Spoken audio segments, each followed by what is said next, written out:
Sherre is the founder of Biz Growth Inc. Sherre, thank you so much for being on the show. I really do appreciate it. Absolutely, my pleasure. Love being here. So one of the things I ask is that you bring an article. Yes. And I know you are the kind of woman that does the homework well. I know that. So what did you bring us? Well, what I bring, I'm all about trends. And in my book, 50 Marketing Secrets, I think it's secret number 8. It's called trend getting, not trend setting, but trend getting.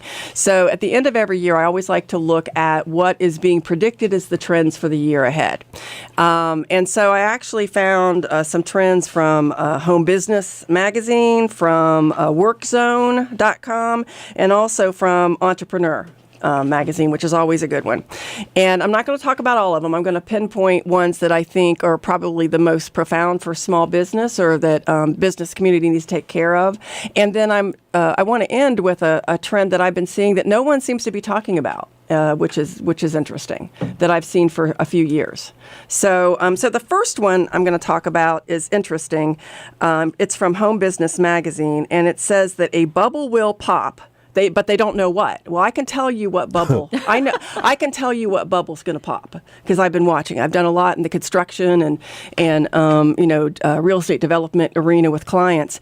And the shifting trend with millennials is that they used to be all about being in the urban area. Right. They used to be about renting, and so we've got, I'm going to use that word again, a plethora of rental properties being built all over. Right. And now what's happening is millennials are saying 66% of them are saying they're going to buy a home within the next 5 years. Yeah. Which is a big switch. A big switch. Now, what's also interesting about this, I was at a consultants meeting and they were talking about the tax reform. And one of the suggestions was, or one of the things that I don't, was talked about was you couldn't claim interest or your mortgage, all of that. And what I tried to tell everybody, having lobbied in D.C. for so long, that's because legislation isn't being written by the old codgers. It's being written by the staff members that are 20 and 30-year-olds. Interesting. Absolutely. Okay? And so, but they're not even paying attention to the trends, right? I mean, I actually have millennials that own homes. So they've always bucked the trends, but they have a mama like me, right? Well, Sherre, what changed? Because I read 2 years ago where they were just renting and had no... exactly. What made it change? Millennials are starting, they're later in having children, they're later in everything. Yes, so if you just pay attention to that is why that's happening. Okay. That is why it's happening. So that's my prediction of the bubble that's going to pop. That we're going to have a lot of apartment buildings, that are going to have to turn condo or something. They're going to have to turn something, yeah. Okay. Yes. I love this trend because I was already seeing it, and that's where stuff is made matters. That Made in the USA is making a rebound. And it's interesting because one of my clients is the Gingerbread Train, and it's actually a children's book that's turning into a whole group of products, a business, a brand around the Gingerbread Train. And part of it was a cookie cutter, and we insisted that it be made in the U.S., and we actually found a company in the U.S. that competed with China prices. And part of the reason that's happening is China is actually becoming, they're having to pay their workers more. The trend in China is that they are becoming more democratic from a standpoint of the aspect of how they're having to do business. And so as a result, we are going to start seeing more and more things made in the USA if people will embrace it. So that was very exciting to see. That's interesting. Yeah, very interesting. On the WorkZone.com front, a couple of trends I found interesting were around target markets that businesses need to be paying attention to. And two of them are freelancers as a target market. Totally freelancers are everything from virtual assistants to you name it.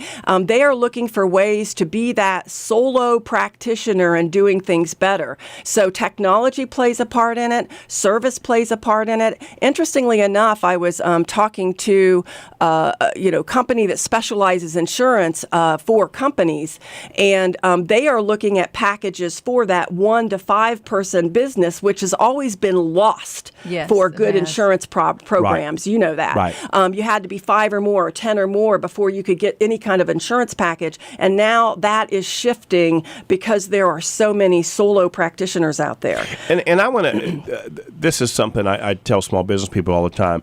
Be careful careful about this, because my experience is if you will bring somebody in-house to actually work for you, you may find much more productivity than freelance. Be careful about this trend. I agree with you. Right. It is the trend. I don't know that it is more productive. And it could be. It seems to be about saving money, but I don't know whether it's a productive choice. So be careful. It really does matter. And it depends on your business model and what Yes. you need done. That's what I was going to say. If you have very specialized needs, then you should have that person under your payroll. If Correct. you need a lot of diverse skill sets and you can't have them all under your roof, then that's where the freelance can be of value. I mean, you take Fiverr.com. Right. I mean, that's really been a game changer for a lot of, small business owners Right. and solopreneurs. So, again, unless you have the, you have the capabilities and the desire to have your business scale, then that's one of the options that a lot of people have really been falling Okay. back. Now, Exactly. now, far be it from me. I was not arguing with Sherre. I just wanted to add. No, I Okay, agree. okay, I totally agree. okay. I think, again, it depends on the business model. It Yes. depends on what you want to have control over versus, and you have to, with subcontractors I work with, I don't view them as subcontractors. I view them as peers. And the value I think is that we're equals helping that client. Right. Right. And I think that's the difference. They're not a supplier and a vendor to me. They are a partner. Right. And so, again, it's all about the mentality and how you're approaching it. Okay. Another group to look at is the multicultural millennial. Yes. What is that? That can be anywhere from mixed marriages, quite frankly, to just to people that are first generation here. I've got a client who has an acupuncture. You actually had her. You had Adrienne Wee on here.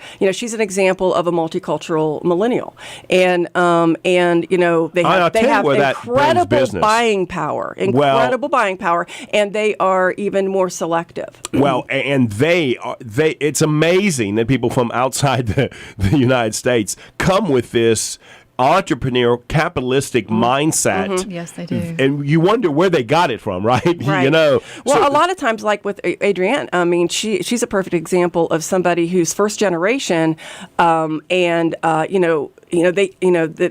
parents brought them over here to have a better life. Right. And so that American dream was first and foremost. And so that's why you're seeing, the largest growing sector of entrepreneurs actually are the multicultural millennials. Well, and right now. what's changed about this, it used to be that this group of people would come over and they had no choice but to become small business owners, right? I mean, because they couldn't get a job, they couldn't be hired. Now that's not the case. They No. could get a job. They're choosing to Right. be self-employed. Right. There's a big difference in that.